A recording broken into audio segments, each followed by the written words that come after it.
Today, I wanted to take a look at 15 general tips that basically guide my way through the earliest days of Stardew Valley. Whether you're brand new to the game or just struggle early on, I hope these can help you out. The very first thing I do is zoom out to 75% in the game options. It allows you to see so much more of the area around you. You can save valuable time when foraging around simply because you can see things that would normally be hidden off screen.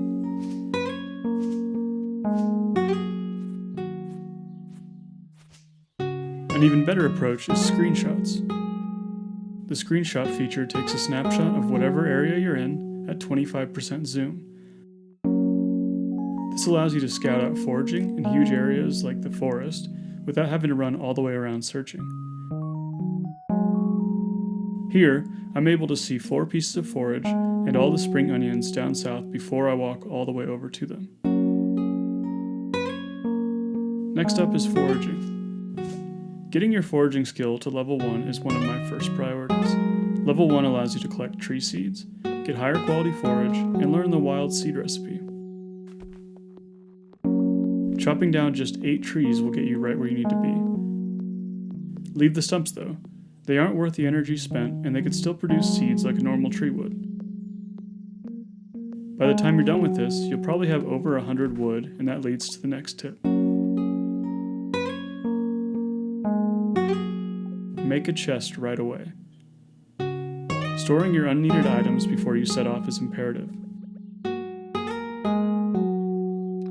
You only have 12 inventory slots initially, and they are very valuable. You don't want to leave anything behind, or have to swap other valuables out.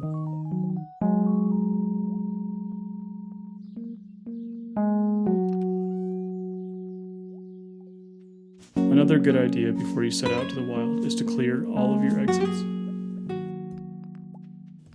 If you don't leave a path, you might end up getting blocked out of your farm, or having to go all the way back home to get a pickaxe just to start fishing in the morning. It doesn't take long, and it's a great use of time on your first day. Now that we are out of the farm, I always check for spring onions on the first day.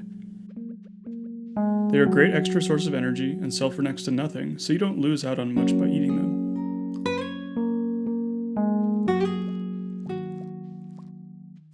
And they're great to have if you're a little short on energy for planting all your crops.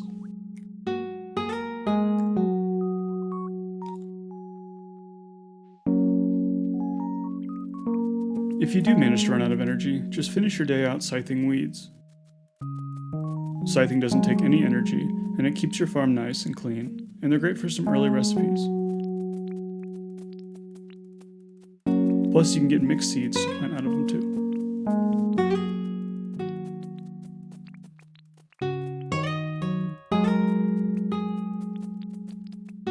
Sometimes trying to plant those mixed seeds will put you a little over the edge, but that's not a big deal in the early days.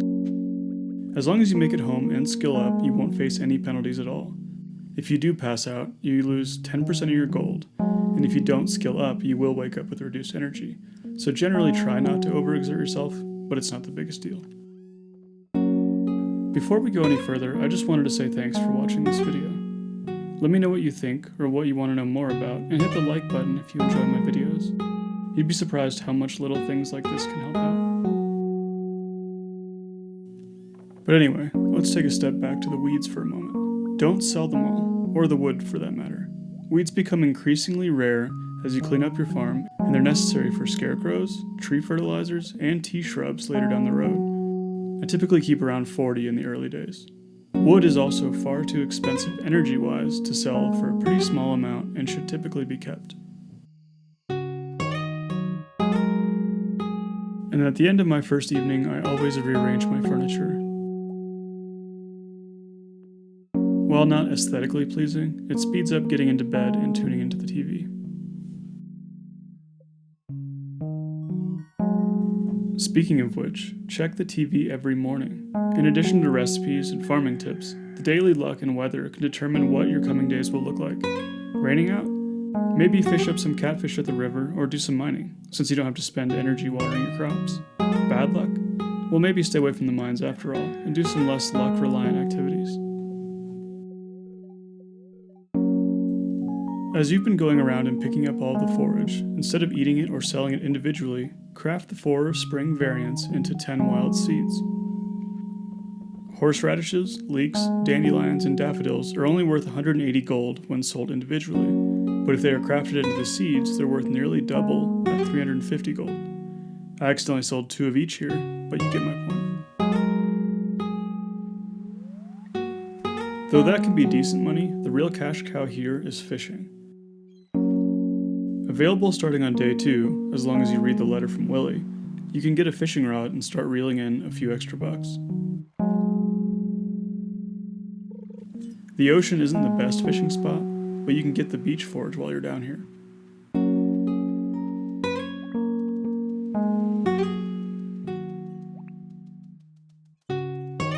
Try fishing at the mountain lake instead. The fish are generally more valuable, it's closer to home, and the chubs you fish up are an excellent source of energy.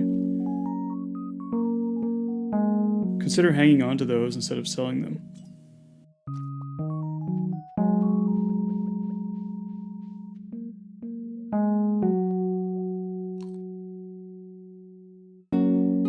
I only fished for around 4 hours and ended up making 827 gold just from that.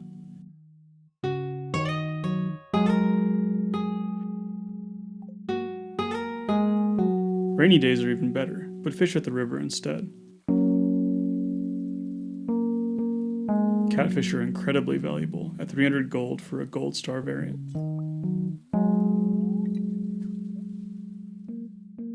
Though be warned, they can be very difficult to catch.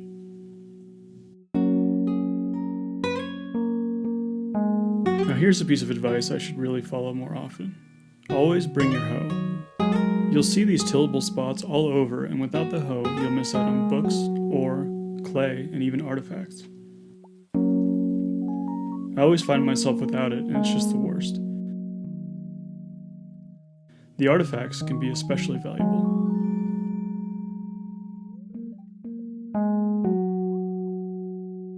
If you donate them to the museum, you can earn an initial 250 gold bonus,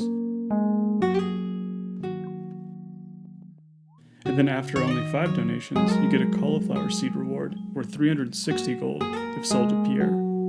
5 more, and you get melon seeds worth the same. I usually sell them, but feel free to plant them if you like. Those are just a few short tips that helped me along in the early days of spring. I have tons more, so let me know if you'd like a part 2. Also, please subscribe if you've enjoyed my videos so far. Thanks for watching.